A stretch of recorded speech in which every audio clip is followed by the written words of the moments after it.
For some time now, many have tried to argue that the conversation between Jesus and Caiaphas when Jesus was on trial was not about whether or not Jesus was God. The argument is that it was merely political reasoning, of which became the reason that he died. However, when we look at the gospel accounts, we can see this argument doesn't really hold up. More specifically, when we look at the three synoptic gospels, we find the exact conversation and what really takes place. If we turn to the Gospel of Luke, we see part of the trial. As Jesus stands before the elders of the Sanhedrin, Luke records this. When day came, the assembly of the elders of the people gathered together, both chief priests and scribes, and they led him away to their council, and they said, "If you are the Christ, tell us." But he said to them, "If I tell you, you will not believe, and if I ask you, you will not answer. But from now on, the Son of Man shall be seated at the right hand of the power of God." So they all said, "Are you the Son of God then?" And he said to them, "You say that I am." Then they said, "What further testimony do we need? We have heard it ourselves from his own lips." We see here Jesus making the claim to be the Son of Man, who shall sit at the right hand of the power of God. Sitting at the right hand signifies a person who is in a position of high power and authority. In this case, he is sitting at the right hand of the Father. He also affirms the question they asked afterwards, claiming to be the Son of God. Now, some may push back with this account, where it says, "You say that I am," as if Jesus is not officially claiming the title. However, it must be known that he already claimed to be the Son of Man, who will sit at the right hand. This would be the position a son in a kingdom would have.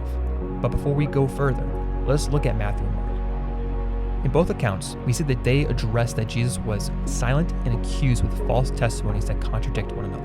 Jesus remained silent through all of the false accusations and let their own arguments destroy themselves, all until one particular question was asked. Again, the high priest asked him, "Are you the Christ, the Son of the Blessed?" And Jesus said, "I am, and you will see the Son of Man seated at the right hand of the power and coming with the clouds of heaven." The high priest tore his garments and said, "What further witness do we need? You have heard his blasphemy. What is your decision?" And they all condemned him as deserving death. And in Matthew we have, "And the high priest said to him, I adjure you by the living God, tell us if you are the Christ, the Son of God."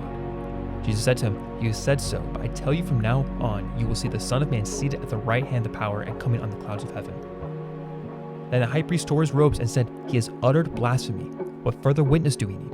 You have now heard his blasphemy. What is your judgment?" They answered, "He deserves death."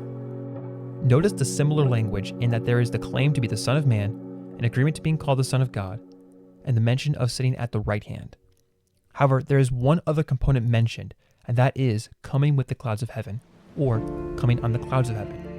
If we turn to Daniel 7, verses 9 through 12, we see, "As I looked, thrones were placed, and the Ancient of Days took his seat. His clothing was white as snow, and the hair of his head like pure wool. His throne was fiery flames, its wheels were burning fire. A stream of fire issued and came out from before him. 1,000,000 served him, and 10,000 times 10,000 stood before him. The court sat in judgment, and the books were open. I looked, and because of the sound of the great words that the horn was speaking, as I looked, the beast was killed, and his body destroyed, and given over to be burned with fire. As for the rest of the beasts, their dominion was taken away, but their lives were prolonged for a season and a time." In these few verses, the stage is set following up on the vision Daniel had regarding these various beasts. The Ancient of Days takes his seat on the throne. However, what does this have to do with Jesus on trial? The next two verses are what plays into this key moment. "I saw in the night visions, and behold, with the clouds of heaven, there came one like a son of man, and he came to the Ancient of Days and was presented before him. To him was given dominion and glory and a kingdom, that all peoples, nations, and languages should serve him. His dominion is an everlasting dominion, which shall not pass away, and his kingdom one that shall not be destroyed." This is the Son of Man passage many are familiar with. However, most are going to only focus on the latter half of the two verses. Don't get me wrong, these are important verses that deal with the Son of Man being given dominion, glory, and kingdom. However, notice the return of the clouds of heaven. Throughout Ugaritic text, Baal is called the rider of the clouds. An example comes from the fragment of poems about Baal where it states, "Comes puissant Baal, advances the rider of the clouds. Lo, he takes his stance and cries defiance. He stands erect and spits in the midst of the assembly of the divine beings." Old Testament writers were quite familiar with Baal and the religion that he was tied to, as they have had several encounters, especially when committing idolatry. Often the biblical writers would seek to make a point or a polemic by replacing Baal with Yahweh, as the one who is deserving of worship by taking this title and applying it to Yahweh instead. There is none like God, O Jeshurun, who rides through the heavens to your help, through the skies in his majesty. Or Psalm 68, O kingdoms of the earth, sing to God, sing praises to the Lord, Salah. To him who rides in the heavens, the ancient heavens, behold, he sent out his voice, his mighty voice. We also have Psalm 104. Bless the Lord, O my soul, O Lord my God, you are very great. You are clothed with a splendor and majesty, covering yourself with light as with a garment, stretching out the heavens like a tent. He lays the beams of his chambers on the waters. He makes the clouds his chariot. He rides on the wings of the wind. He makes his messengers winds, his ministers of flaming fire. Then there's also Isaiah 19:1, an oracle concerning Egypt. Behold, the Lord is riding on a swift cloud and comes to Egypt. Notice with these first four, it is always in reference to Yahweh, which the ESV translates as the Lord. But Daniel 7 is applied to the Son of Man. In this scene, we have one who is like a man, one who's human, riding on the clouds, of which, as far as the biblical authors are concerned, is Yahweh. But the Ancient of Days is already on his throne in this scene.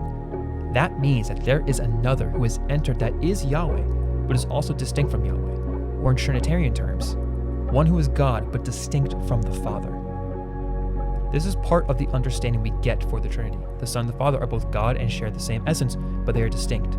The Father is the Ancient of Days, but the Son is the Son of Man. It is this title of the Cloud Rider that Jesus claims. He claims the title of the Son of Man who sits at the right hand of God and comes in riding on the clouds. Jesus knows that Caiaphas is aware of this passage and the struggle that the Jews have had for a while trying to figure out who this Son of Man figure is. They know it is some second power who is divine, a second Yahweh of sorts. Jesus essentially is saying to Caiaphas, think about it. I am not just a Messiah. I am the Cloud Rider. I am Yahweh in the flesh. I am the Son of Man who came in on the clouds and sits at the right hand of the Ancient of Days. To the early Jews, this is one of the most blatant claims to deity. It is no wonder that Caiaphas tears his robes and cries blasphemy.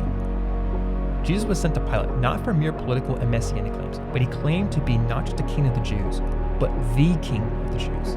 He claimed to be Yahweh through the title of the Cloud Rider, claiming not only that he is distinct from the Father, but that he is one with